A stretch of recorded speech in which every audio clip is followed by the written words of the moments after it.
అన్ని పార్టీల agenda అధికారమేనని Anantapuram urban MLA అనంత వెంకట్రామరెడ్డి అన్నారు. తాము చేసిన అభివృద్ధి సంక్షేమ పథకాలే మమ్మల్ని మరొకసారి గెలిపిస్తాయని తెలిపారు.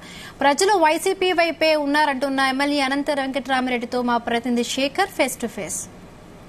ఇంటింటికి వైఎస్ఆర్సీపీ కార్యక్రమంతో అనంత వెంకటరామరెడ్డి గడప గడప తిరుగుతున్నారు. ఈ కార్యక్రమం యొక్క ముఖ్య ఉద్దేశం ఏంటి, ఆయనకు వస్తున్నటువంటి స్పందన ఏంటి అనే అంశాలు మన షేర్ అనుకోవడంలో ఎమ్మెల్యే అనంత వెంకటరామరెడ్డి ఉన్నారు. ఆయన అడిగి తెలుసుకునే ప్రయత్నం. సార్ చెప్పండి, మీరు ఇప్పుడు ఇప్పటికే ఆల్రెడీ గడప గడప మన ప్రభుత్వంతో పేరుతో తిరిగారు. మేము గడప గడప తిరిగింది ఎన్నికలను దృష్టిలో పెట్టుకొని మేము తిరగలేదు.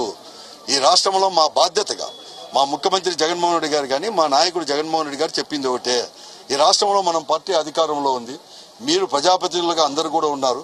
మన బాధ్యత ఈ రోజు కూడా పెద్ద ఎత్తున సంక్షేమ కార్యక్రమాలు కూడా అందిస్తున్నాం. ఏ ప్రభుత్వం అందించారో అందరికీ అర్హత ఉండే వారికి అందరికీ అందాయా లేదా, అందకపోతే వారికి ఎలా చేయాలని చెప్పేసి గడప గడపకు మన ప్రభుత్వం అని చెప్పేసి ప్రభుత్వమే ప్రజల ముంగింటికి అనే కార్యక్రమం మేము చేయడం జరిగింది.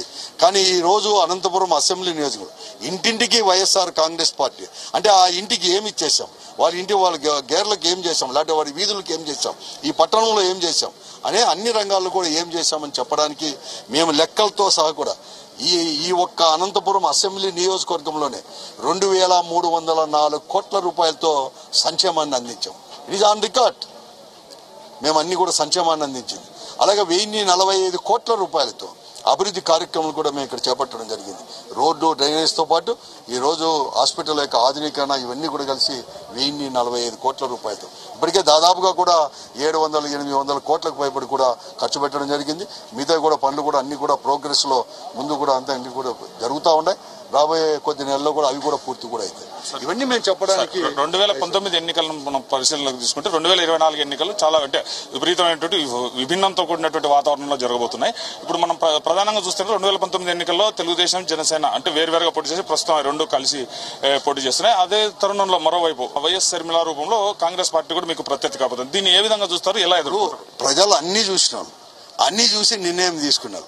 2014లో ఈ రాష్ట్రం విభజించిన తర్వాత ఆ రోజు జనసేన తెలుగుదేశం పార్టీనే కాదు, ఆ రోజు మోడీ బీజేపీ 3 కలిసి కూడా మేము అభివృద్ధి చేస్తామని చెప్పేసి చెప్తే ప్రజలు నమ్మి ఓటేసి వారికి అధికారంలో అటు కేంద్రంలో కానీ ఇక్కడ కానీ తీసుకొచ్చారు. పైన కింద 2 దాంట్లో కూడా మంత్రులు కూడా ఉన్నారు. వారు ఏం చేసింది చూశారు. తర్వాత మేము రాజశేఖర్ గారి యొక్క పరిపాలన కూడా చూడడం జరిగింది. చంద్రబాబు నాయుడు గారి యొక్క 14 సంవత్సరాల పరిపాలన కూడా చూడడం జరిగింది. అన్ని కూడా కంపారిజన్ చేసుకుని జగన్మోహన్ రెడ్డి గారు ఇచ్చారు. జగన్మోహన్ రెడ్డి గారు ఏమాత్రం కూడా ప్రజలకు ఇచ్చిన మాట అనేది కూడా ఎక్కడ కానీ తప్పకుండా ఈ రోజు 100కి 100 అంటే 199.5% అన్ని హామీలు కూడా అమలుపరిచిన ఘనత మన ముఖ్యమంత్రి జగన్మోహన్ రెడ్డి గారిది. ప్రజలకు తెలుసు. ఆ కంపారిజన్ లో మరొక మారి కూడా పెద్ద ఎత్తున కూడా మన్నటి కంటే కూడా వీరందరూ ఏకమైన కూడా వారికి ఒకే ఒక లక్ష్యం అండి, అధికారం. ఆ పీఠం కావాలి అంతే. ప్రజలు లేదు, లేకపోతే అభివృద్ధి లేదు. కానీ ఈరోజు మేమేం చేశాము, అదే రెవెన్యూ అదే వాళ్ళే, కానీ అదే రెవెన్యూతోనే ఎంత పెద్ద ఎత్తున సంక్షేమం అందించినాం, అదే రెవెన్యూతోనే ఎంత పెద్దన అభివృద్ధి చేశామని చెప్పేసి ప్రజలు కంపేర్ చేసుకుంటారు. తప్పకుండా వస్తుంది. ఇది ఇక్కడ అంటే మేము అధికారమే లక్ష్యంగా మిగతా పార్టీలన్నీ కూడా వైఎస్ జగన్మోహన్ రెడ్డిని లక్ష్యంగా చేసుకుని విమర్శలు చేస్తున్నారు. ఎట్టి పరిస్థితుల్లో మేము చేసినటువంటి అభివృద్ధి ప్రజల్లో ఉంది. ఖచ్చితంగా మేము చేసినటువంటి సంక్షేమం కావచ్చు, అభివృద్ధి కావచ్చు ప్రజలు గుర్తించారు. ఖచ్చితంగా మాకే పట్టం కడతారని చెప్పి ఆశాభావం వ్యక్తం చేస్తున్నటువంటి ఇక్కడ అనంత వెంకటరామరెడ్డి చెప్తున్నారు. అలాగే 2014 ఎన్నికల్లో కూడా అన్ని పార్టీలు పోటీ చేసినప్పుడు కూడా మేము ఎదుర్కొన్నాం. తర్వాత అధికారంలోకి వచ్చినటువంటి ఆయా పార్టీలు ఏం చేశారో ప్రజలు గమనిస్తూనే ఉన్నారు. ప్రజలు చాలా తెలివైన వారు. ప్రజలు ఖచ్చితంగా సరైనటువంటి సమయంలో సరైనటువంటి నిర్ణయం తీసుకుంటారన్నటువంటి అభిప్రాయాన్ని అనంత వెంకటరామరెడ్డి వ్యక్తం చేస్తున్నటువంటి పరిస్థితి. శేఖర్, జీ తెలుగు న్యూస్.